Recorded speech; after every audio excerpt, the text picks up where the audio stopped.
ஐயோ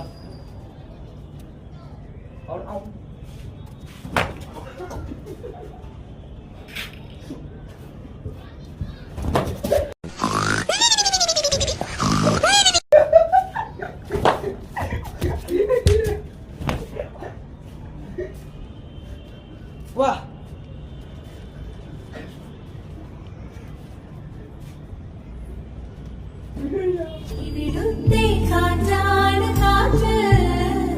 அப்துல்லா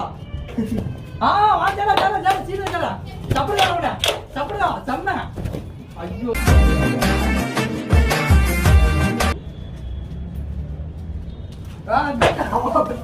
என்ன ஏன்டா அடிக்கிற? இங்க அடிச்சாதான்டா அங்க வலிக்கும். இங்க அடிச்சா இங்கதான்டா வலிக்கும். சிரிக்கிறான் பாரு.